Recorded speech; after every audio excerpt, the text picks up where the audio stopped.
So introduction to server side development. So this finishes about the client side. Okay, so now we need to focus on, if you want to make a complete application, so we need scripting language for the server side. Okay, how server side code works.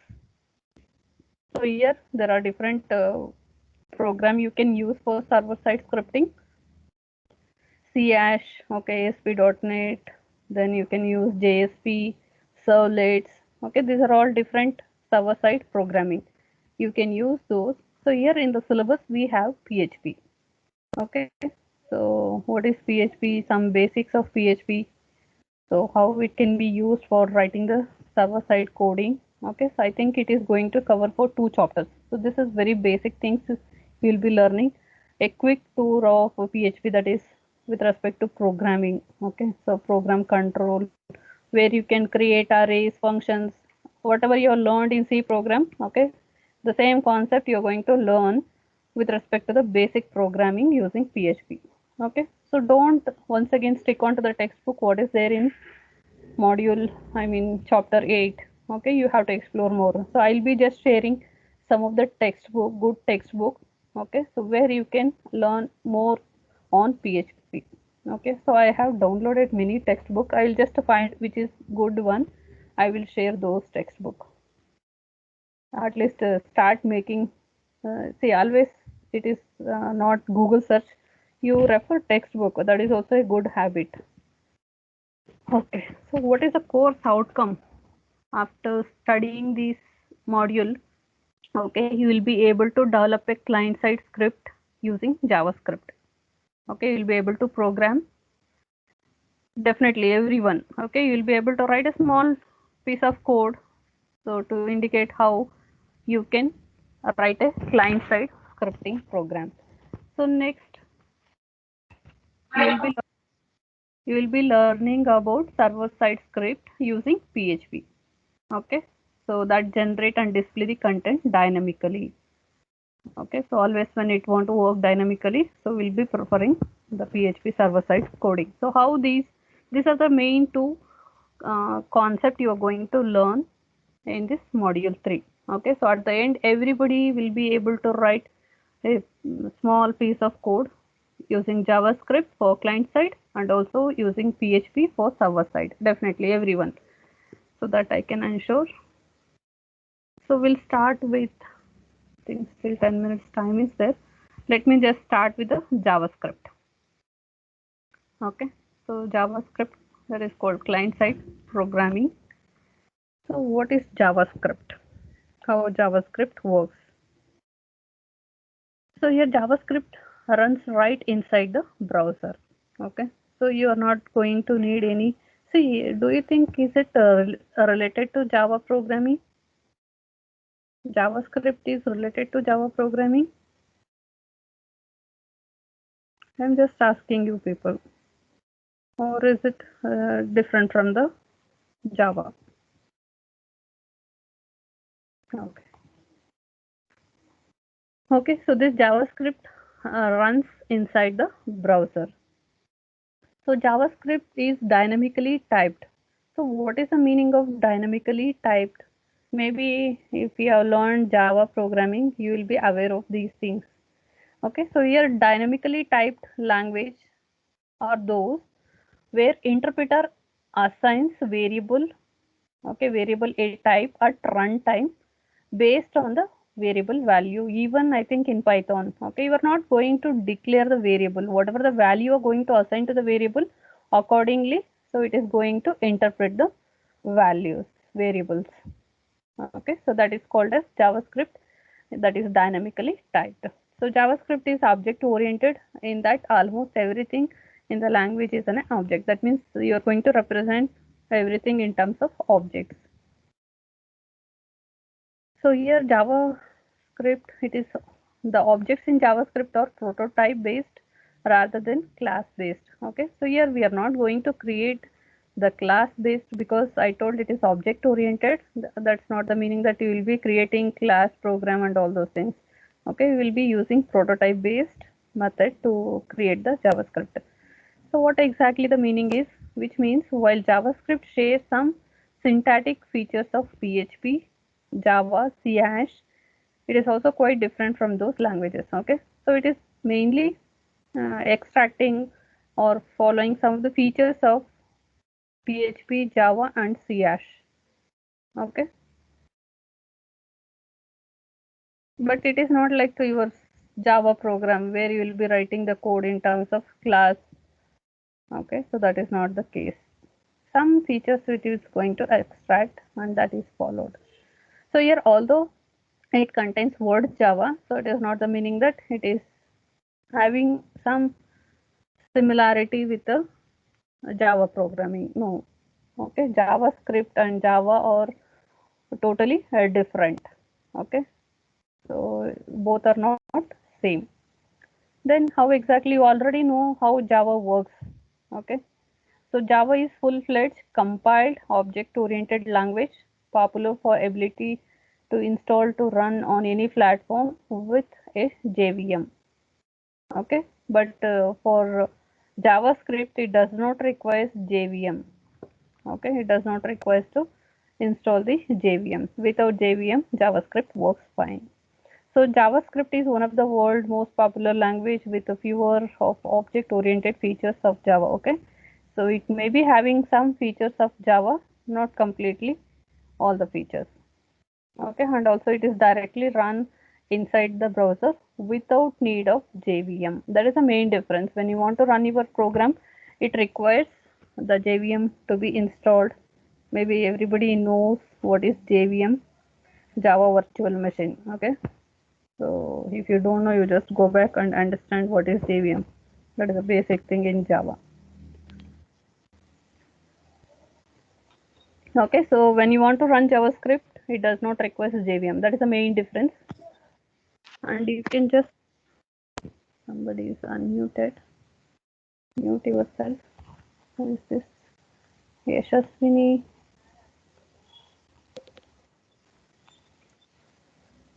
Just mute yourself.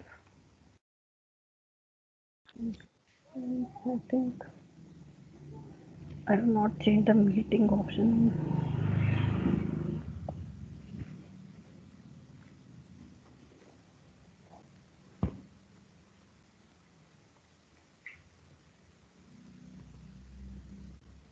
Okay, so you can just observe how this JavaScript runs. Okay, there is a small diagram. You can just look on to this diagram and you can understand how JavaScript runs. Can somebody give example where you have used JavaScript? Simple example.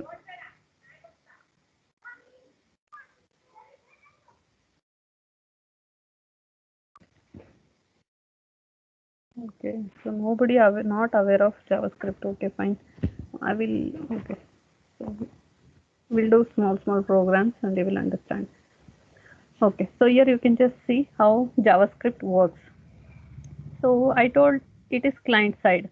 That means, okay, so that means it is going to execute at the client side. In the browser, it is going to execute the coding. It is not going to communicate with the server side. So I can just give one simple example here. Just give me a moment. Then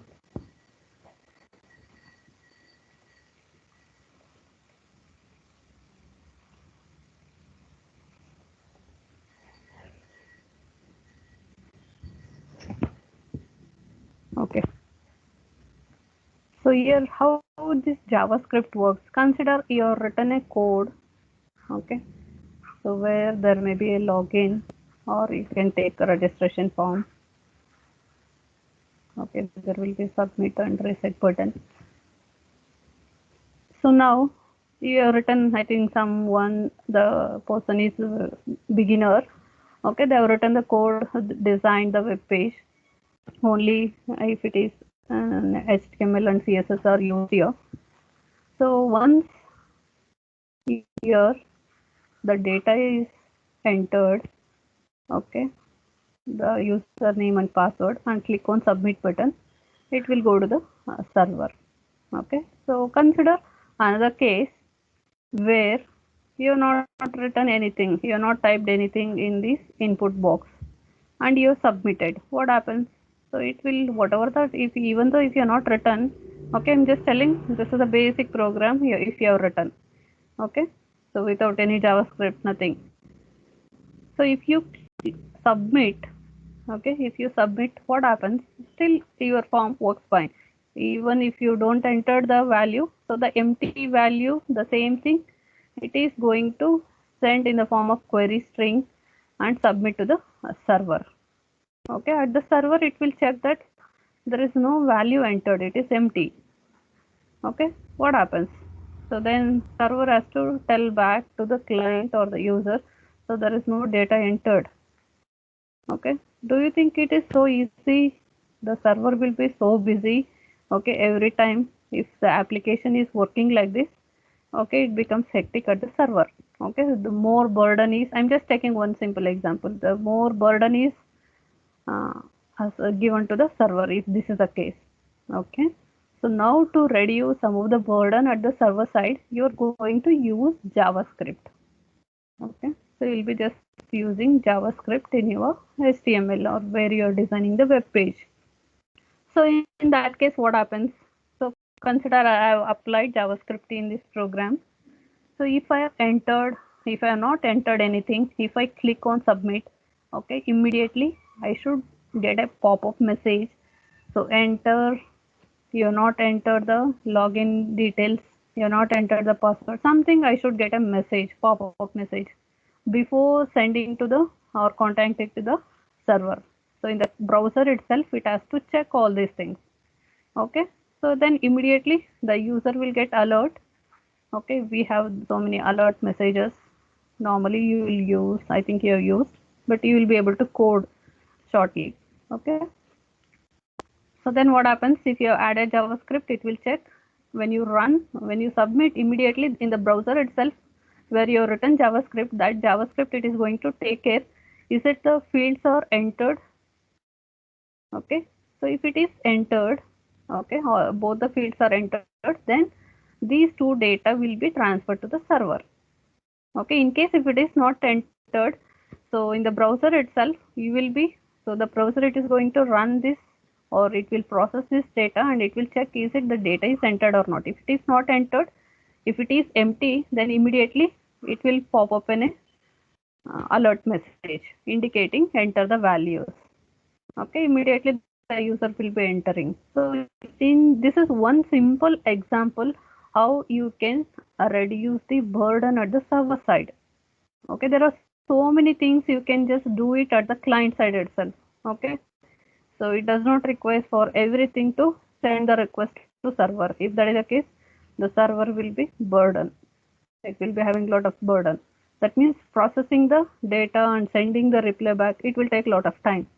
So for that reason, it is a good habit use JavaScript in your web designing so that it will reduce the load of the server.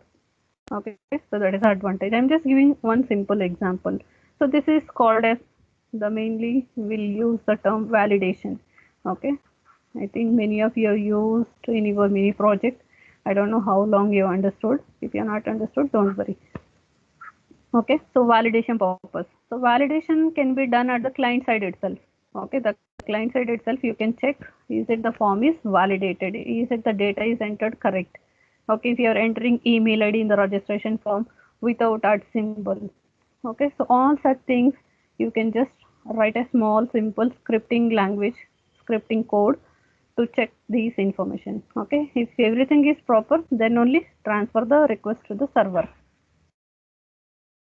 Okay, you can just observe same thing it has happened in this diagram. Okay, so this is the user requesting some particular web page. Okay, so that is vacation.html and that request is sent to the web server and that particular browser details. Okay, so it will be sent back to the client side. Okay, so where it will execute in case if it is having any JavaScript. Okay, it is not only for validation, we can use JavaScript for many other tasks. Okay, so whatever the data it comes, so that data, keeping that data, okay, it will run the JavaScript. Once it is run, so whatever the web page it is requested by the user, that will be displayed over the browser. Okay, so this is simple example how the client side scripting works. So client side means the code it is going to execute at the client browser. Okay, we'll discuss more information